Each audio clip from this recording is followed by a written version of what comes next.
teman-teman, perkenalkan nama saya Fania Benedikta Amanda dengan NIM 2110914220037 dari Program Studi Psikologi Fakultas Kedokteran Universitas Lambung Mangkurat.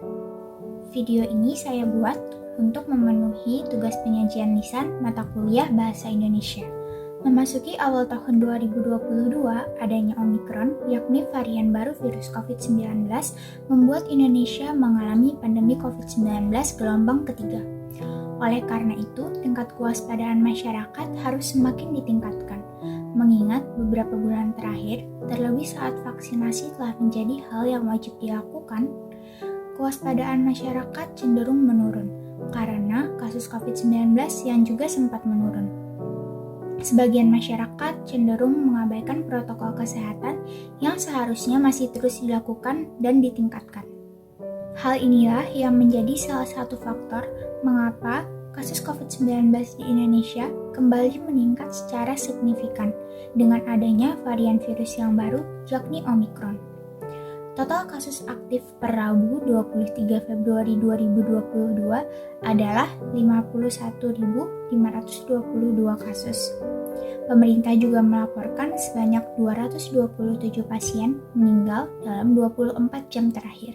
Vaksinasi di Indonesia sudah berjalan dengan cukup lancar, walaupun cakupannya belum merata menurut kategori usia karena anak di bawah 6 tahun belum dapat melakukan vaksinasi.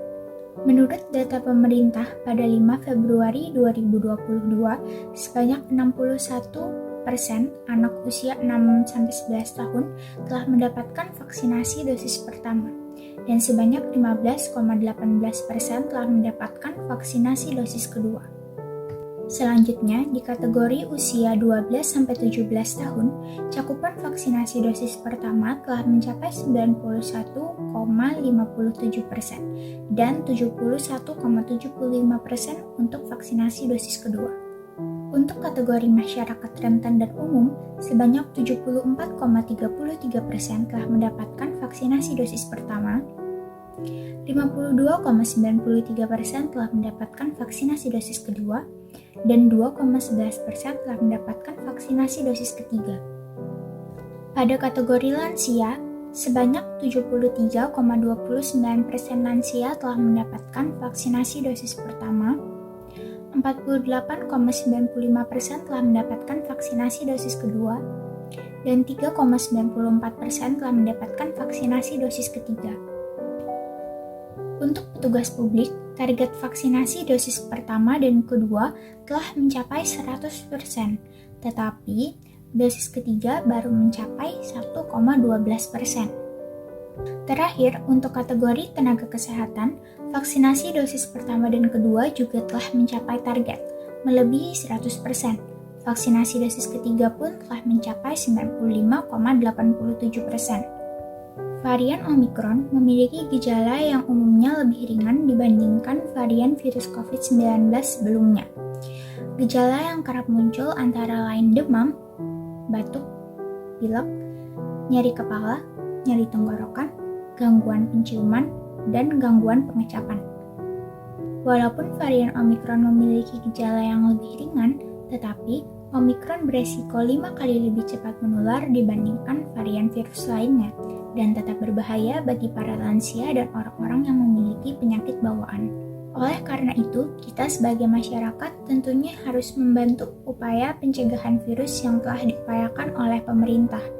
Kita dapat membantu dengan cara-cara sederhana seperti menjalankan protokol kesehatan 6M, memakai masker medis sesuai dengan aturan pemerintah, khususnya KF94 dan KN95, memberikan edukasi kepada orang-orang di sekitar yang belum terlalu memahami bahaya virus COVID-19, juga melakukan isolasi mandiri dan pemeriksaan ke dokter apabila memiliki gejala-gejala COVID-19 yang telah saya sebutkan tadi. Protokol kesehatan yang telah kita terapkan sejak awal pandemi COVID-19 berlangsung hendaknya akan selalu kita lakukan dan kita jaga. Mengingat sekarang kita sedang menghadapi pandemi COVID-19 gelombang ketiga. Dengan menjaga protokol kesehatan, kita tidak hanya dapat melindungi diri kita sendiri, keluarga, dan kerabat terdekat kita. Namun, secara lebih lanjut, kita dapat mencegah terjadinya penularan kepada orang-orang yang beresiko tinggi untuk mengalami gejala COVID-19 yang berat.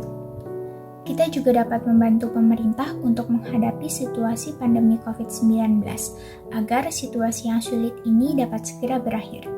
Dunia akan jauh lebih indah tanpa adanya virus yang mengancam keselamatan kita dan orang-orang tersayang, bukan?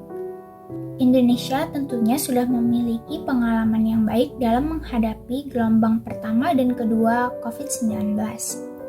Persiapan obat serta fasilitas kesehatan untuk menghadapi gelombang ketiga pandemi COVID-19 pun sudah baik.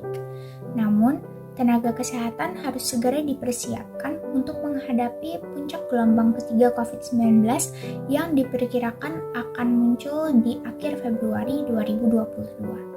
Demikian penyajian video lisan dari saya. Saya meminta maaf apabila ada perkataan, penyajian gambar, dan tindakan yang kurang berkenan. Terima kasih telah mendengarkan dan menyimak video ini dari awal sampai akhir. Salam sehat!